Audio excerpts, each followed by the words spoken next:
Work. All right. She's good.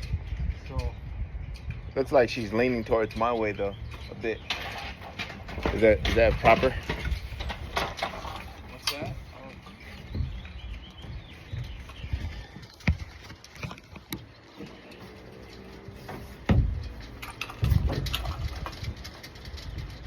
Come too far out. Slot this onto the gooseneck.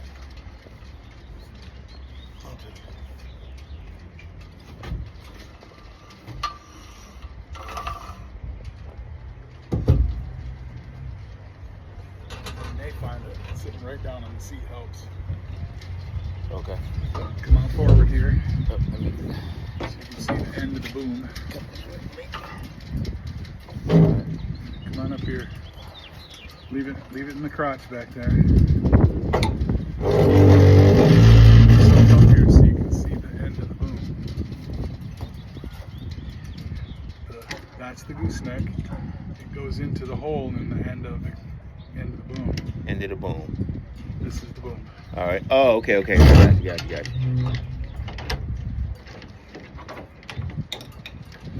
And then that little square that's cut out in the front of the casting fits over that stainless steel piece right there. Okay, square. So kind of wiggle the boom a little bit and press it forward against the mat. There you go. So now it's keyed into that thing. Okay. Right on. Okay, so that's good. Okay. What else should we? And that's This is how all of them are put together. Most of these newer ones. Now, some of them have a gooseneck that slides into the slot. Mm-hmm. It's a little bit different. I don't like that setup.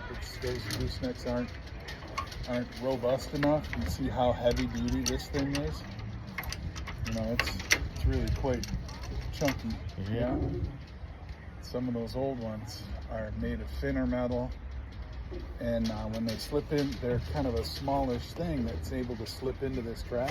Mm-hmm. So that thing can bend. But yeah, this system with the pin that goes in there, that's really common amongst all of those. You just call this the boom. Like, I mean, I've heard we talked about this one many times, but proper terminology is just the boom. Boom. Boom. And that's because, Well, in the old days of, Iron Men, wooden hulls, wooden ships, a boom was a spar, any spar that you used to hold a sail out in the wind. okay. But so basically, this spar holds the corner of the mainsail out, right? The mainsail will be attached to this And to that. and to that. Oh, okay. I got you. I'm seeing the vision now. Okay. Uh-huh. I was lost because it's odd seeing it without the sail, and that's what just hit me. Yeah, right. Yeah. That was part of why I thought having you out here to do this would give you some perspective on all these little details. Where if you roll up and the boat's all put together and ready to roll, you don't know what goes into it. So, but Yes, it's sir. a good way to think about it. All right, let's undo a couple of these. Okay. I'd just like to double check. Something we should have done probably before we put it up, but basically what we want to do is kind of ensure that that our halyards are. That's all right. That can fall down. Yeah, it's just hanging there. Yeah. What is that? That's my boom ticket. So there's you know how the vang connects from the boom down here to the mast, the base of the mast. What do you consider a vang?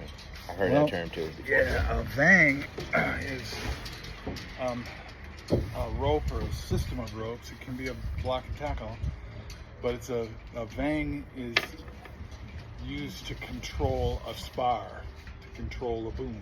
Got What it. this one does is it keeps the sail from lifting that thing up, because when the sail's full of wind and it's out over here on the side of the boat, the sail will just lift that boom right up in the air. So the vang prevents that, holds the end of the boom down and keeps the sail from losing sail area. Gotcha. Yeah. That's where we're kind of like, that's sometimes where we'll allow the sail to go off to the side. Yeah. And then we kind of can pull it in a bit. I think you used the terminology last year, trim it. Yeah. You say trim it? Uh-huh. Okay. And then sometimes we got the boom. What do you call that stick again that we put on it? The whisker pole? Whisker pole, yeah. Oh, there she goes. Damn whisker pole. I had so much trouble with that last year. This particular one seems to give everybody a little bit of trouble. I'm about to jump out there and just hike it myself. Yeah. Sometime over the years, let's slide it in here and then hook it onto that ring that's on the side of the boom. This year we're gonna keep it. You're keeping it on. Well, for years, I just said, screw it, we're not using the pole, just hold it out there, or whatever. But we were at a nationals in. Me and Heather were at a nationals in Lake Fenton, and we saw how much faster the boats that were poling out their jib were, how they were driving away from us basically. With their poles? Because they were able to pull their jib out. Yeah. Especially when the wind goes a little bit, when the wind is like straight behind us, you can just hold the sail out, right, in your arm and catch just as much wind. But when the wind starts to go a little bit toward the side, all of a sudden that sail wants to break and go to the other side, right? But with the pole, we can actually hold that sail out here in front of the boat, right? That keeps the wind that's coming in from this side in that sail in clear air. And that's a huge advantage. And the boat is clearly faster when you do that. I forgot to say that.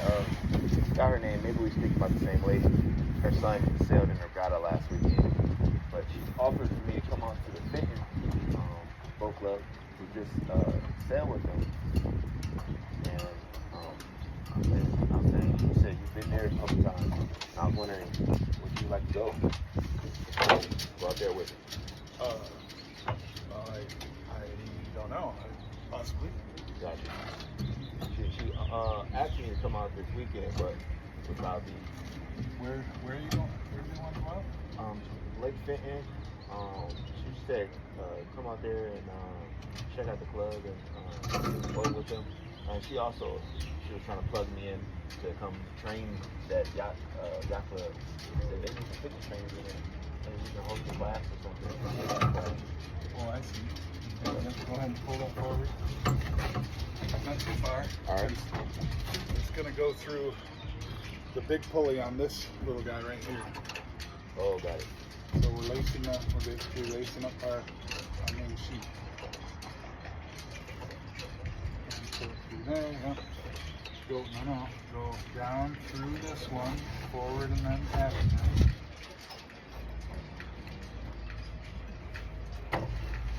Back up through this little guy. Back up there, really fast.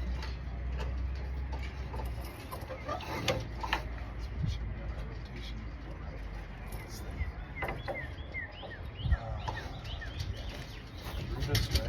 Yeah. And then out through this. Yeah. Pull it off this side. Should I take this around? So now pull that through there, out through the cleat. Top, and bottom, and catch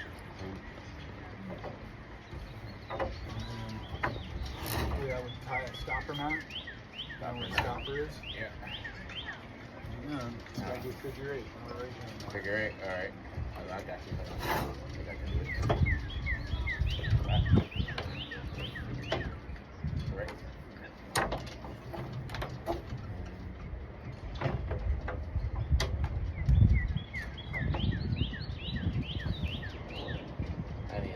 You know what I'm gonna do? I'm gonna make an assignment to start learning how to do knots.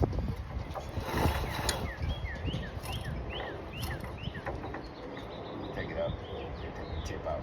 So that's really close. But with this one, it's really super simple. So basically what you're doing is you see how I've made this kind of figure 8 thing? Yes. It goes under, over, and then back down through the loop. Yeah. I've seen that many times. That's also a very common sailor knot, right? Oh yes, yeah. We call it the stopper knot. And because it's in this figure 8 formation, it can actually be unbound. Very easy. If you just do,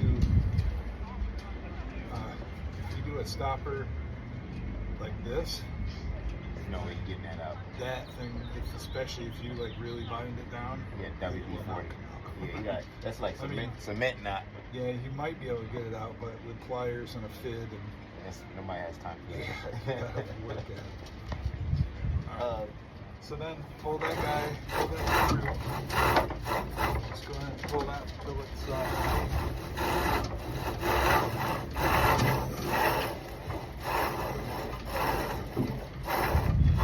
alright, that's all you need. Yep. Oh, You don't need to make it quite that tight, but and then what I typically do is just grab a few blades like this, small ones, you know, half an arm's length, lay it so it's coiled. Do that same thing with the black one.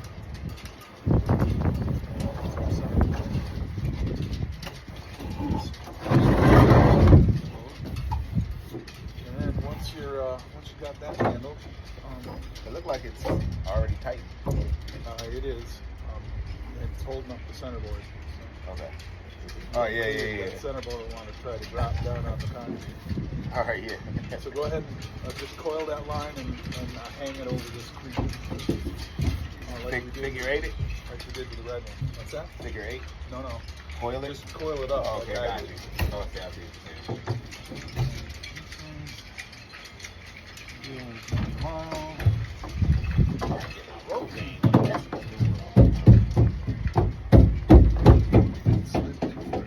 Yeah, I pointed them out and grab them first.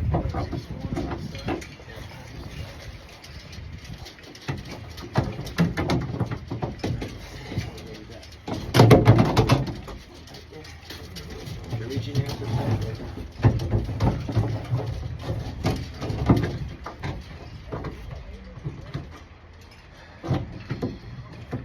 Those will be fine. Let's